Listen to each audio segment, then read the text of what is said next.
Assalamu alaikum, my dear students. Happy New Year to all.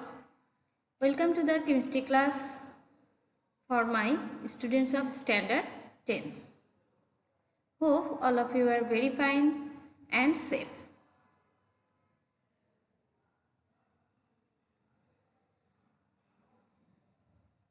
Today, I will start a new chapter, that is chapter 8, Chemistry and Energy. And from this chapter, today I will take the class on lesson 1.1, page number 170 and 171. So let's start class. Today I will try to teach you about the source of chemical energy of matters.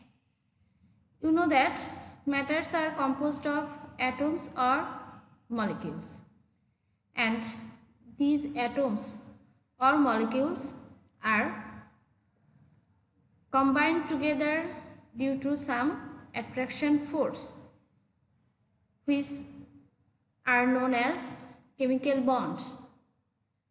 And about this chemical bond you have learned in chapter 5. So these attraction force, that is chemical bonds, are actually source of chemical energy of matters. For the picture, these are copper metal, and you see here in this picture innumerable number of copper atoms are combined together and form copper metal, isn't it? Here, between these two atoms an attraction force exists, and this attraction force named metallic bond. You have known or you have learned this previously. Follow another picture. This is sodium chloride structure. You know that sodium chloride is an ionic compound where sodium ion and chloride ion, due to a strong attraction force that is known as ionic bond, is combined together. Like this way, sodium ion and chloride ion are combined together due to strong attraction force, that is ionic bond. And follow another picture. Here, this is the molecule of hydrogen chloride where hydrogen and chlorine combined together due to sharing their electrons, which is known as covalent bond. So we can say here these different matters, actually there are present different types of attraction force, and these attraction force are actually bond energy, and this is the source of chemical energy of matters. So today we will know about this bond energy. What is bond energy? The energy by which an atom remains joined with another atom in a chemical bond is called bond energy. That means the attraction force exists between two atoms is called bond energy, and this energy is also known as intramolecular energy. What do you mean by this term intramolecular? Intramolecular means inside the molecule the energy between two atoms. Inside the molecule the energy between two atoms, atom to atom. Between two atoms the existed energy is called bond energy, and it is also known as intramolecular energy. I hope you become clear. Now follow the picture. This is the picture of atmospheric oxygen gas. We know that in our atmosphere different gases in air, open air, different gases substances are present, but mostly nitrogen, oxygen, they are present, isn't it? So we can see here in open air oxygen, innumerable molecules of oxygen are present. So how these oxygen molecules are combined together in open air? Follow the another example, then it will be more clear. This is picture of water molecules. Here we can see water molecules. We know that water molecule is the covalent compound of one atom of oxygen and two atom of hydrogen. Here we can see there is also an attraction force present between two molecules of water. That means water molecules are combined together due to an attraction force. Here these forces are actually molecule to molecule. This black arrow is actually represents their attraction force between two water molecules. So this attraction force is known as intermolecular energy. Intermolecular energy means the energy between molecule to molecule.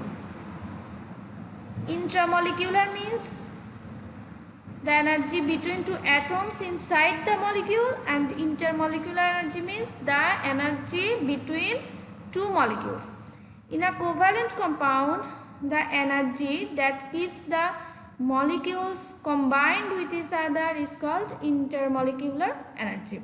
Here this energy or the attraction energy between two oxygen molecules, these energies are called intermolecular energy.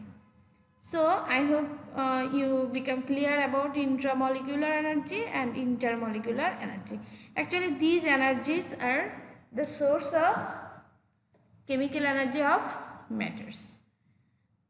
If follow the next picture, then it will be fully clear to you about these two energy.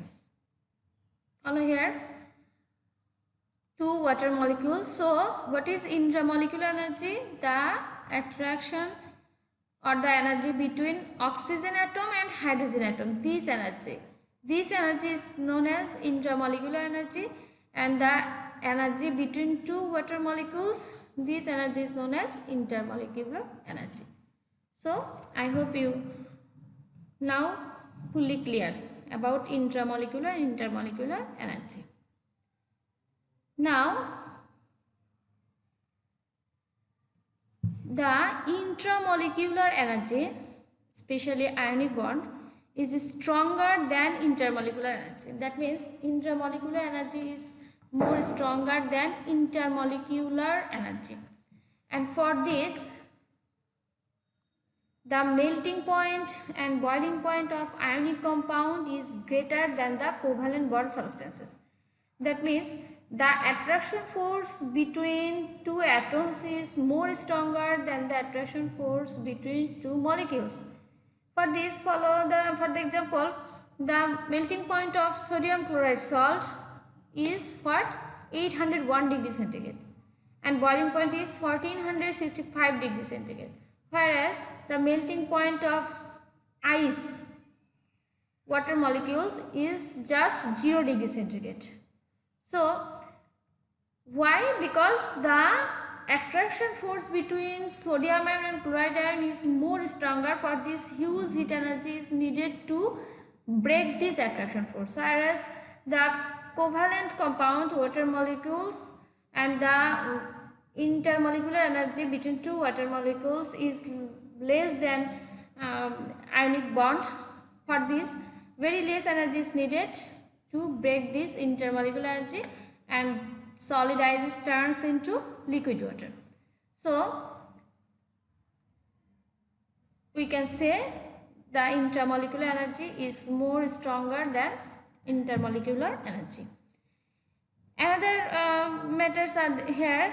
Ionic compounds are remain as solid compound, whereas covalent compounds usually liquid and gaseous substance. Due to present strong attraction force, intermolecular energy, ionic compounds are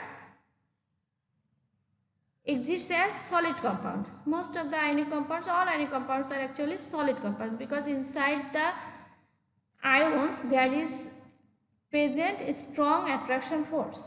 But whereas due to present less intermolecular energy, The covalent compounds are usually liquid or gases. For example, carbon dioxide gas, hydrogen peroxide, acid or gas, water, ammonia gas, etc. Some exceptions also are there. For example, naphthalene, since it is a covalent compound, but it is remain in solid state. So exception is there, but generally covalent compounds are liquid or gaseous substance. So this is the actually occurs for this condition. Intermolecular energy is stronger than intermolecular energy.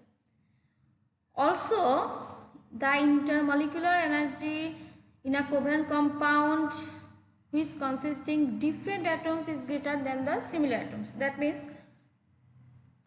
intermolecular energy of covalent compound which contains different atoms, their intermolecular energy is stronger than the covalent molecule which contains similar atoms.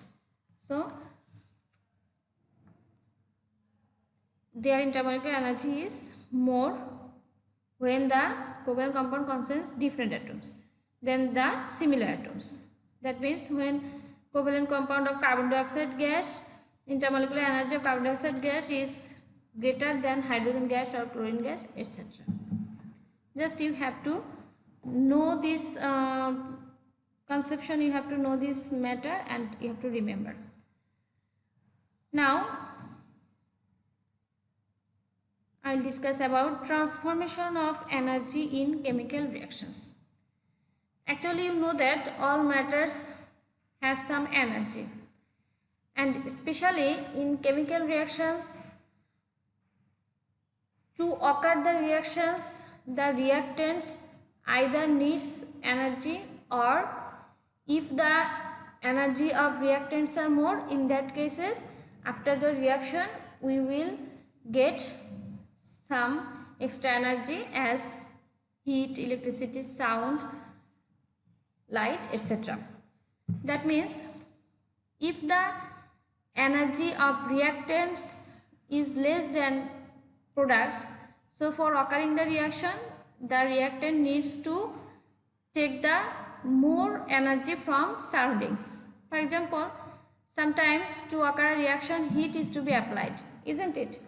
So in this case actually the internal energy or the energy of reactants is less, but sometimes we will see after the reaction there is heat is produced or light is produced. For example, any combustion reaction, always heat is produced, and combustion reaction of candle, light is also produced. So in this case, or bomb bursting, there is sound is also produced. So in these cases actually the energy of reactants is more. For this, after complete the reaction, the extra energies are transformed into and evolve from the reaction.